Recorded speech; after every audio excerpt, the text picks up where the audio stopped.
Police in Michigan say they found 3 bodies believed to be those of 3 missing rappers. The bodies were discovered at an abandoned apartment complex in the Detroit suburb of Highland Park. Armani Kelly, Dante Wicker, and Montoya Givens were reported missing January 21st after their performance was canceled at a Detroit club.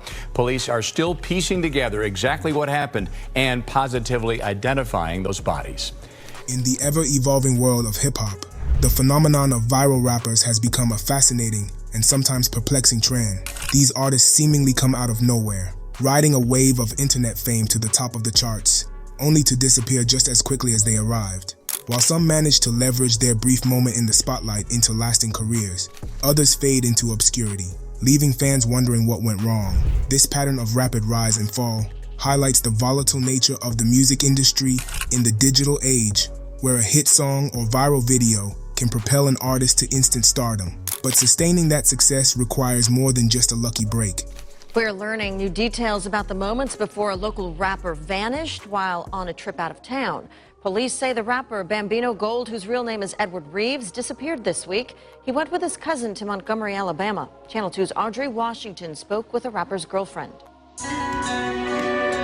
The search for local rapper Bambino Gold and his cousin is intensifying. The 29-year-old, whose real name is Edward Reeves, hasn't been seen or heard from since Sunday. As hip-hop approaches its 50th anniversary as a genre, keeping track of the myriad of emerging rappers becomes increasingly challenging. The sheer volume of new acts surfacing daily, coupled with the rapid evolution of both the music and its creators, contributes to a landscape where artists frequently leave the scene or take extended breaks, leaving fans to wonder about their whereabouts. Over the decades, many rappers have followed this trajectory, experiencing meteoric rises to fame, only to vanish from the public eye. This piece aims to document some of these artists, exploring their brief moments in the spotlight and the subsequent paths they took away from the music industry. Whether due to personal decisions, industry pressures, or changing public tastes, these rappers' stories offer a glimpse into the fleeting nature of fame in the fast-paced world of hip-hop. There exists a unique group of rap artists who made significant impacts early in their careers, only to fade into obscurity much faster than anyone anticipated. Take Roscoe Dash, for example, who dominated the early 2010s with hits like All the Way, Turned Up, featuring Soulja Boy, and his memorable contributions to Waka Flocka Flame's No Hands, alongside Whale. However, after taking a roughly 2-year hiatus starting in 2012, Dash was unable to recapture his former level of fame. Similarly, Asher Roth, who burst onto the scene with his 2009 hit I Love College, struggled to maintain mainstream traction as his popularity waned. Roth eventually ceased making music for 6 years, starting in 2014. These artists' rapid rises and equally swift declines highlight the unpredictable nature of success in the hip-hop industry. Rap has also become a springboard for artists, opening doors for them to excel in various fields beyond the recording booth. Memphis Bleek, once Jay-Z's protege and loyal friend, now works for Ducey, the luxury cognac brand that Jay-Z invested in, while also running his own label, Warehouse Music Group. This career shift followed a successful rap career, during which he achieved 2 gold albums with Coming of Age and The Understanding. Similarly, Chamillionaire made a significant impact from Houston with his Crazy Bone-assisted hit, Ridin', which topped the charts in 2005. Today, Chamillionaire is renowned for his prowess as a tech entrepreneur, seamlessly transitioning into an industry where minorities are underrepresented and actively working to change that landscape. These artists exemplify how the rap game can serve as a launchpad for broader entrepreneurial success. Pill. Every morning I wake up, I'm thanking God for the day. But then it's back to the trap, slanging the hardest of yay. Ask for forgiveness, cause I know that this ain't... Straight out of Atlanta, Pill emerged as a promising rapper with his breakout hit, Trap Goin' Ham, accompanied by a provocative video that offered an unfiltered look into the trap lifestyle. Beyond the controversy, Pill's real talent shone through. He was an adept storyteller with a refreshing delivery that captivated listeners. She always told me, believe in yourself, don't ever let nobody steal your joy. You know what I mean? And like, you your number one fan. Like, regardless, she was like, if you don't think you the shit, then who else will? And me, personally, I use confidence and self-motivation. But it's like, you can see the bigger picture. That's like, kind of like at the end of a game and y'all down by 10. His potential was recognized early on. He was named a XXL freshman in 2010 and soon after signed with Rick Ross's Maybach Music Group, MMG, in 2011. Despite the promising start, Pill left MMG the following year under mysterious circumstances, never providing a clear explanation for his departure. This sudden exit led to his disappearance from the music scene, leaving fans and industry insiders speculating about his fate. But I'll be the one like, oh, we finna come back. I'm telling you, you know what I'm saying? I'm gonna be the one, give me the ball. You feel me? So I always got that winning spirit, period. Like if somebody say, well, it take you 2-3 years to make $1 million, I'd be like, nah, nigga, I'm finna make me $1 million in 6 months, hopefully 3. After years of silence, Pill made a return to rap in 2018 and has since been making music more consistently. His story highlights the unpredictable nature of the music industry and the challenges artists face in sustaining their careers amidst personal and professional upheavals. By this point in hip-hop's storied history, many young hopefuls have learned that being courted by the stars and becoming one are vastly different things, while the talent of an upcoming artist may equal or even surpass that of established MCs. Success often hinges on whether the cards fall favorably. The harsh reality is that talent alone isn't always enough to secure a lasting career. If luck and timing aren't on your side, finding innovative ways to be self-sufficient becomes crucial. This adaptability and resilience are key to achieving the success that once seemed within easy reach, as many promising artists have discovered the hard way. In the tumultuous career of Tyrone Rivers, better known as hardened Atlanta veteran Pill, the ability to reset has been a recurring theme, met with varying degrees of success. Once touted as the hottest up-and-comer that the ATL had to offer, Pill now finds himself essentially starting over, relying on his connections to household names and a small cult following to sustain his career.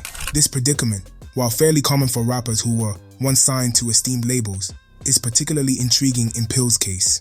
Despite having all the contingency plans an MC could ask for, Pill still slipped through the net.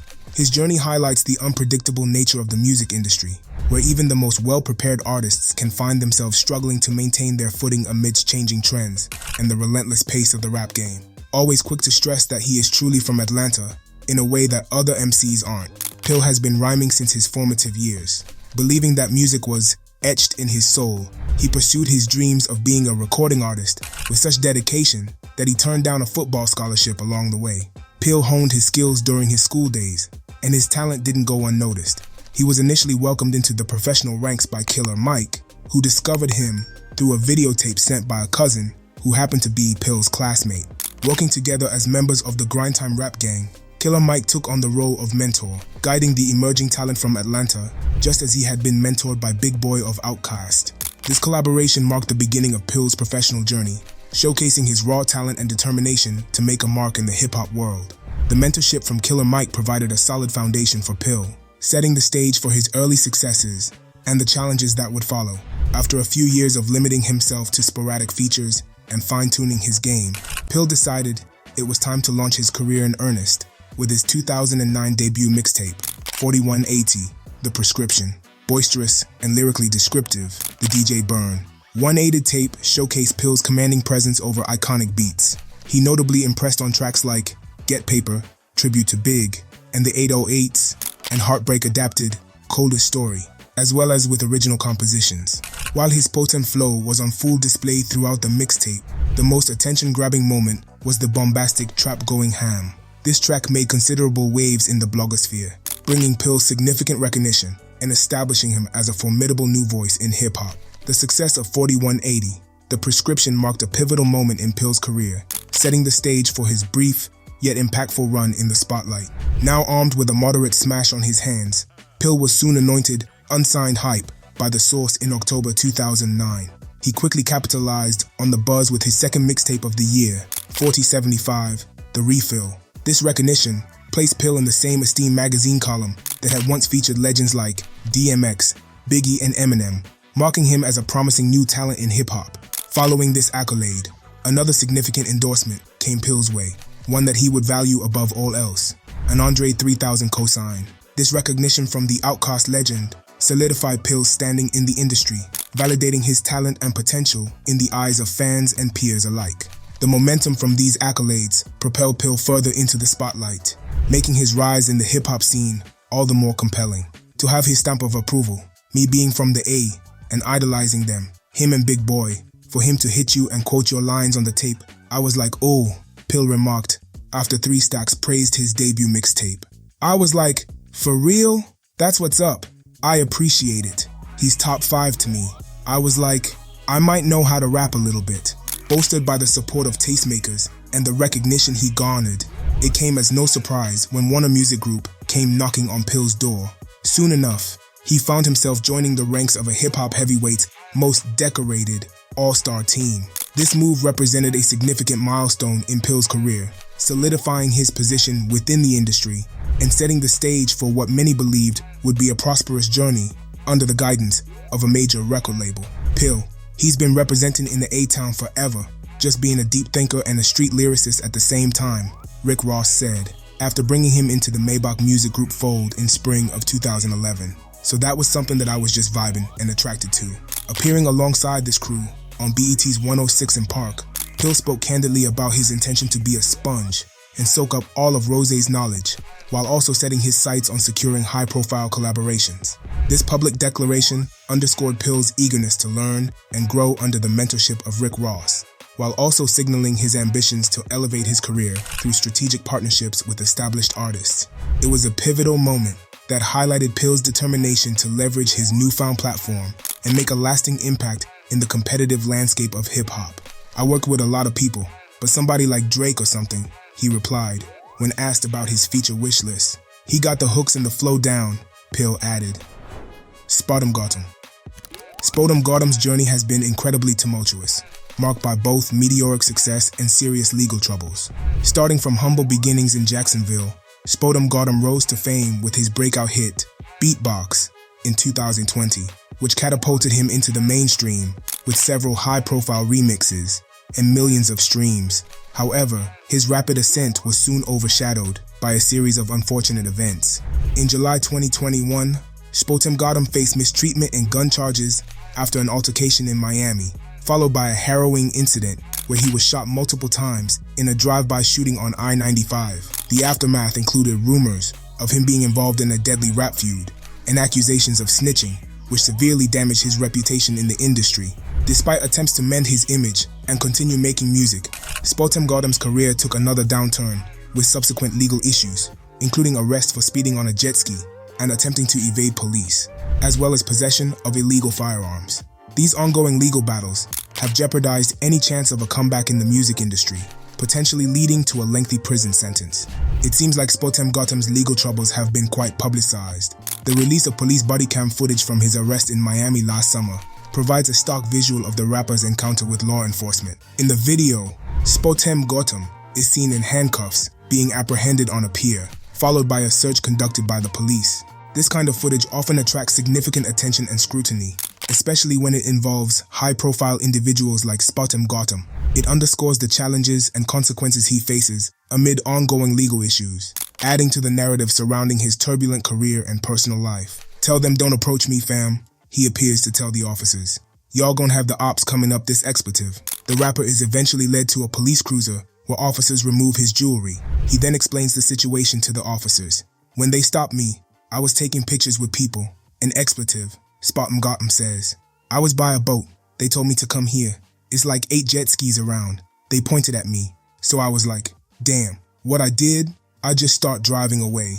Expletive. SpotemGottem, born Nehemiah Harden, found himself in legal trouble once again when he was booked by the Miami-Dade Police Department on June 26, 2022. Initially charged with eluding a law enforcement officer by boat, a felony, and reckless operation of a boat, a misdemeanor. SpotemGottem's arrest stemmed from an incident where patrolling Marine police officers observed him operating a jet ski in a restricted speed zone. According to a police report obtained by XXL, officers attempted to engage with SpotemGottem after activating their lights, but he allegedly accelerated and maneuvered dangerously close to boats and swimmers, prompting a pursuit. Despite attempts to evade capture, SpotemGottem was eventually apprehended by law enforcement. Following his arrest in June 2022, SpotemGottem was reportedly already out on bond, related to a prior arrest in July 2021 for aggravated mistreatment with a firearm. His legal troubles compounded further when he was shot multiple times in a separate incident 2 months after the firearms charges, highlighting a tumultuous period in the rapper's life and career. The confirmation of these incidents by the Miami-Dade Police Department underscores the serious nature of SpotemGottem's legal challenges, which have garnered significant attention and scrutiny within both the music industry and the broader public sphere. His ongoing legal battles have raised questions about the impact on his music career and personal well-being, reflecting the complexities of navigating fame and legal issues in the spotlight. SpotemGottem's story serves as a cautionary tale about the highs and lows of fame in the rap game, emphasizing the importance of making sound decisions and navigating the complexities of street life versus artistic success. His journey underscores the harsh realities and consequences that can accompany rapid fame and the challenges of maintaining a career amidst personal and legal turmoil. Charles Hamilton. Charles Hamilton's journey in the music industry has been marked by highs and lows, showcasing his talent as both a producer and rapper.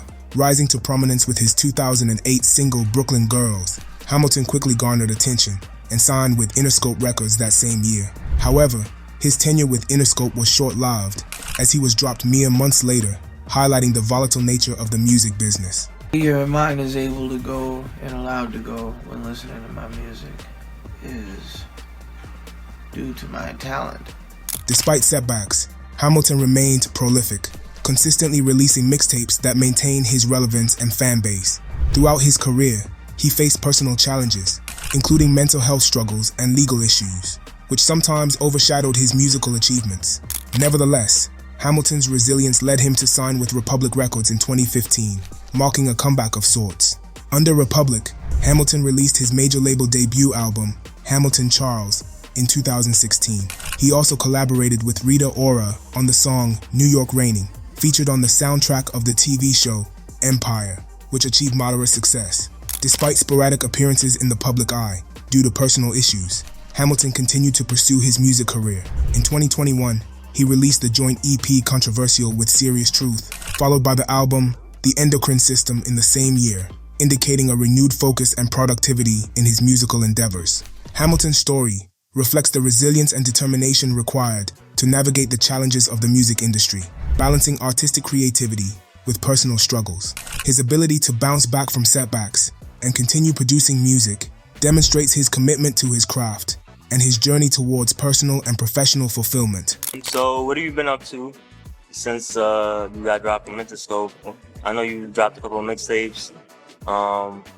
What's the response been like to that? And what are your plans for the rest of the year?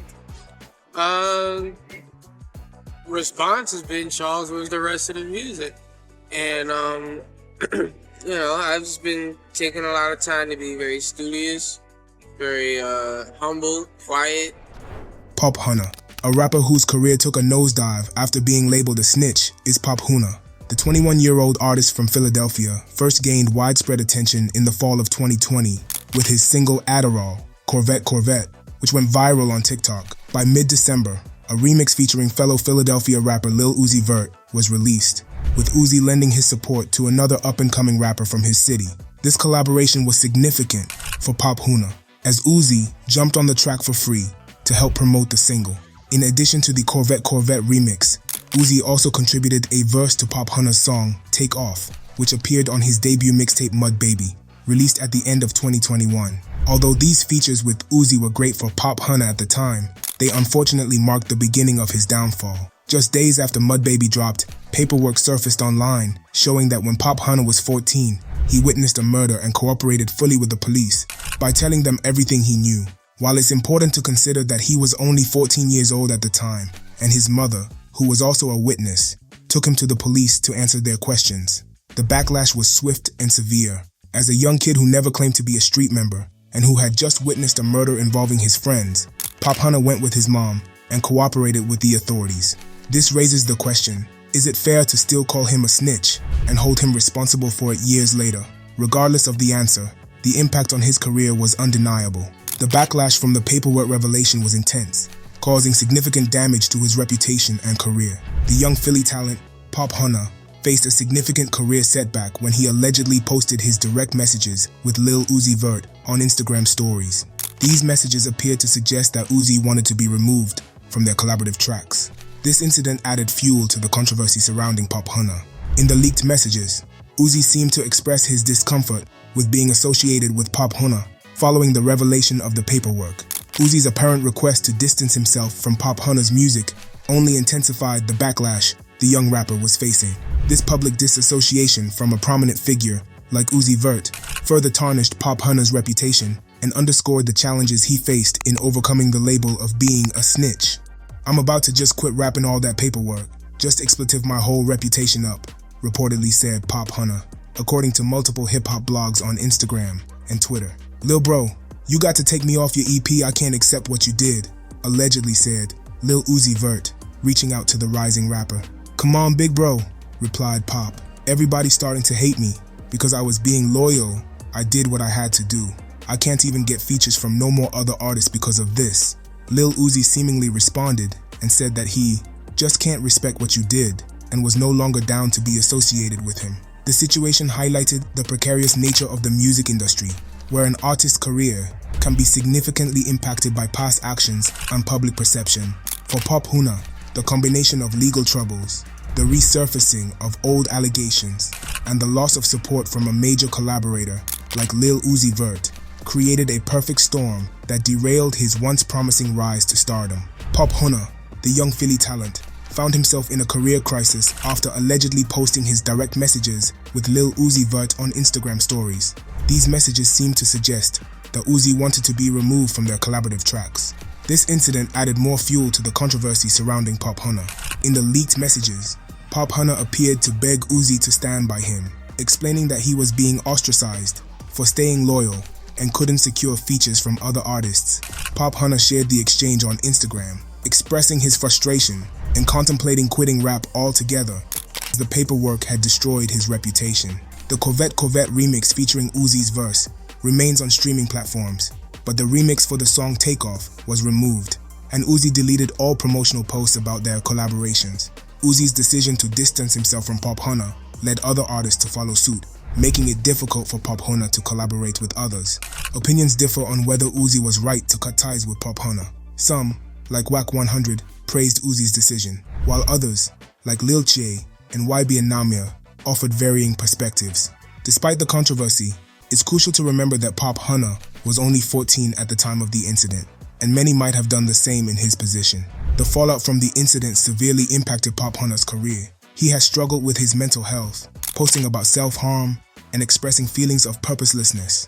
Despite releasing a few singles in 2021, none gained significant traction. The stigma of being labeled a snitch has likely closed the door on future collaborations with big-name artists, and it's uncertain if he can establish himself as a lasting name in the rap scene. He might have just been another artist who got lucky with a viral TikTok hit, and his chances of bouncing back seem doubtful. Morray. 4 years ago, Morray's life changed dramatically when his manager Moshe Leezy offered him a record deal, propelling his career from a troubled upbringing in North Carolina to national fame with hits like Quicksand. Supported by industry heavyweights and riding high on collaborations and a successful debut album under Interscope Records, Morray seemed poised for long-term success. However, tensions between Morray and his management escalated, leading to public expressions of frustration and a noticeable decline in his musical output. Now, at 31, Morray finds himself at a crossroads, navigating contractual challenges and striving to regain creative control over his music career. His journey reflects the harsh realities many artists face in the competitive music industry, balancing fame, loyalty, and artistic freedom. As Morray seeks independence and looks to redefine his path, his future remains uncertain but filled with potential for a comeback. The world of viral rappers is often a double-edged sword. On one hand, platforms like TikTok and YouTube can catapult artists from obscurity to overnight sensation status. However, sustaining that momentum proves challenging for many. Artists like Pop Hunna, whose meteoric rise was overshadowed by personal controversies, and SpotemGottem, whose legal troubles and street beefs derailed a promising career, highlight the precarious nature of viral fame. While some viral rappers manage to leverage their initial success into lasting careers, others vanish as quickly as they appeared, leaving behind a brief yet indelible mark on the music industry. Ultimately, the stories of these artists serve as cautionary tales, reminding us that virality alone is not enough to ensure longevity, in the ever-evolving landscape of hip-hop. If you enjoyed this video, click on the one showing on your screen now to watch similar content.